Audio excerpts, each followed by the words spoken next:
Very exciting.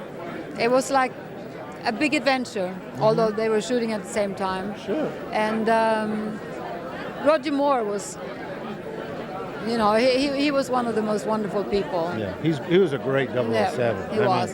A lot of, I like Pierce Brosnan though. Yeah. He's very good. when you see the movies today, and let's say some of the newer ones, they've taken the same format and just redone it over and over again, but it still works every time. People love to be thrilled on that screen. But it's different from, the Arnold Schwarzenegger action movies. They just a little bit more finesse. Right. The more, well, of course, the character, James Bond, is finesse, and of course, the women that you see him with are always beautifully dressed, very classy ladies. Good typecasting, huh? Thank you. Well, you can have a look here, you see. Okay. Well, we're here visiting with Britt Ekland, and we'll show you some more of her pictures from 007. Thank you, Britt. Pleasure. Thank you. For anyone who watched the Oscars this year, it was quite obvious that Titanic took everything. But that really wasn't the first great movie about the sinking of a ship. It was the Poseidon Adventure. And in the next couple of minutes, we're going to have a real treat because two of the women who really were the stars of that show, Poseidon Adventure, I'm visiting with right now. And here, camera right on my left, is Carol Lynley. And we met last time at this show, didn't we? Yes, we did. Mm-hmm. Well, tell me, at that time Titanic wasn't out yet, but everyone was talking about it. I loved it. I loved it. Just loved it. We had to get her reaction to this. Oh, I loved it. And I know how they made it, because we did so much water work ourselves. Sure. But even I couldn't figure out some of those shots. Yeah. And the difference is that Titanic has a lot of digital stuff, and of course Poseidon is pre-digital. Right. But the stories are virtually the same in some respects.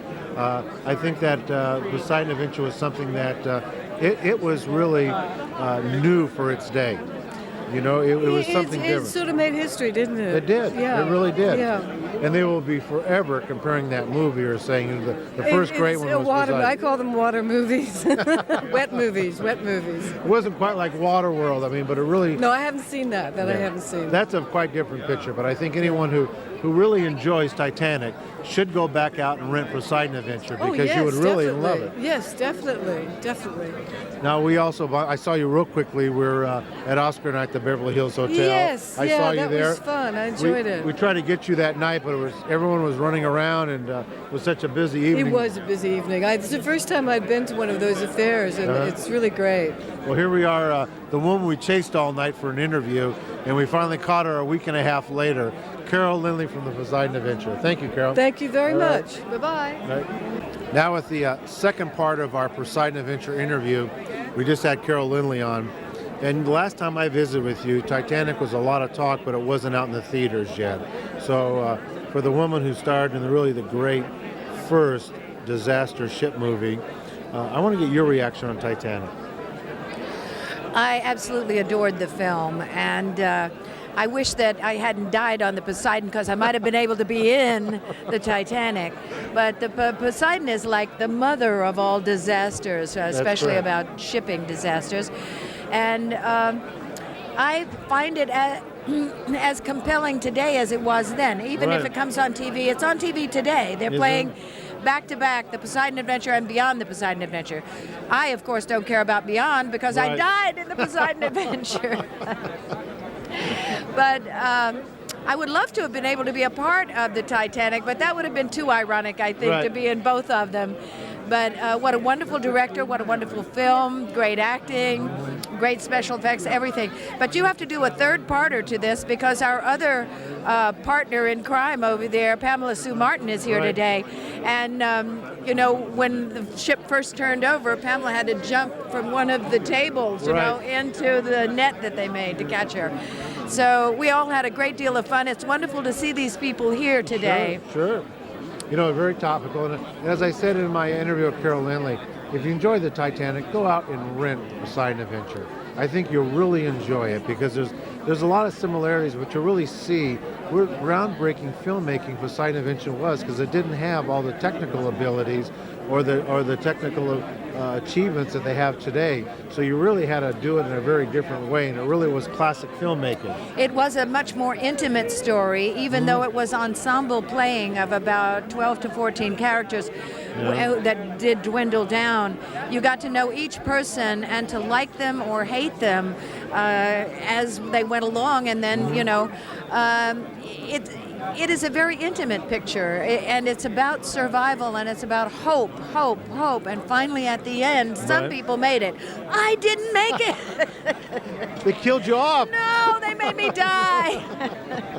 Well, let's put it this way, you weren't typecast, were you? No, not at all. And you've done a lot of great things in your career, so I think you survived the killing, didn't you? I did survive the killing, Good. yes, and surprised a lot of people that I'm still here, actually. That's right. Well, I'll tell you, most people know you as one of the sexiest women in Hollywood, and You keep telling me that. you Now, why are do you say that? sexy, gorgeous, delicious.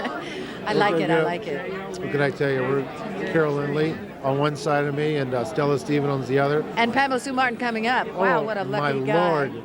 Ooh. You're on the town with Mike Farah. Well, I'm lucky enough. I'm in Southern California, so I had to get myself a nice little Southern girl with me today. Julie McCullough, you visit us with before. Big night coming up in Hollywood, Hugh Hefner night. Mm-hmm. We're trying to con you into coming on and being part of the little show with us. Would love that. If everyone haven't recognized Peaches from television too, you've been doing a lot of work. Peaches from Drew Carey. You're right. See Stacy from Robin's Hoods. Julie from Growing Pains. A lot of kid shows. A lot of kid shows. Now, what do you got? Pretty... Did you just have a birthday? I just had a birthday in January. I turned 33. Uh-oh. Paying homage to my mama. And let's see, not much going on really. Mostly independent films. I got a movie coming out.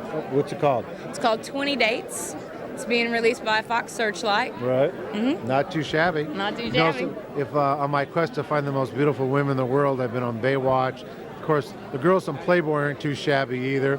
Always love visiting with you, and oh my God, I'm sweating already. Hopefully, when you see us now in June, we'll be with Hugh Hefner for the Friars honoring him. We're going to get Julie up there with us and have some fun with Hugh, and we'll have a good time, huh? I hope so. You got it. It's nice seeing you again. Oh. Bye, everybody. As you take a look at those pictures, and we zoom that camera right up to her face. Yes, ladies and gentlemen, it's Tabitha right here in front of you. You've got big things happening with you now. You went and had a family. How old is your oldest now? My oldest turns 13 next weekend. They look like twins at this stage of their lives. And yesterday was a very big day for you. You re-signed with who? Right, I signed with the William Morris Agency, and I'm actually up for the lead for 2 new series right now. Can you believe this real quickly? I mean, you go out, you decide you're going to have a family, come right back into the thick of things. And also, what about Nick at Night? Nick at Night is great, and they just actually purchased the color episodes of Bewitched. So as of 2 weeks ago, they have the black and white and the color episodes, and they're running them all. You're going to see her back on her original color episodes, and they've been doing the black and whites too. And now you're going to see her in an upcoming couple of different, probably series going out. That's you right. just have just turned it on. You're hot all over again. Yeah, what can I say? Back to Hollywood. That's right. Now, you raised your children away from Hollywood, though, didn't you? Right. We live down in Orange County, and then we live on the East Coast now. Uh-huh. And so plans to move back here if everything clicks? Actually, yes. I'm from California, and I miss it, so we'll be coming back.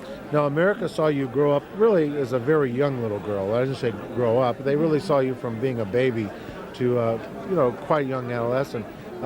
Where did you grow up originally here in California? I lived in Los Angeles. I lived off Beverly Glen Drive. So you really were close. Absolutely. And when you first got on the series, how old were you? I started when I was 1.5. And when did you leave? When I was 8, when the show went off the air. 7 years they saw you grow up. That's really. right. You know, it's amazing. I saw her about 6 months ago here. We did an interview. I was really kind of shocked because she really looks in person about 18, 19 years old. And to realize she has a 13-year-old. Realize you can play, how many ranges of ages you can play now? That's right. Actually, I've been told I can't play my age. I'm only 33, but I've been told that I play younger. Yeah. And I can definitely see it. I mean, you could see her on 90210 or Melrose Place coming up. I mean, really. It's just been great. It's a lot of fun for you to come back. Oh, it's great. It's been wonderful, and it's been very easy. I thought I was planning on coming back to Los Angeles, but I actually did the Today Show 2 weeks ago, and a casting director called the producer of the Today Show to find me, that they wanted me for something.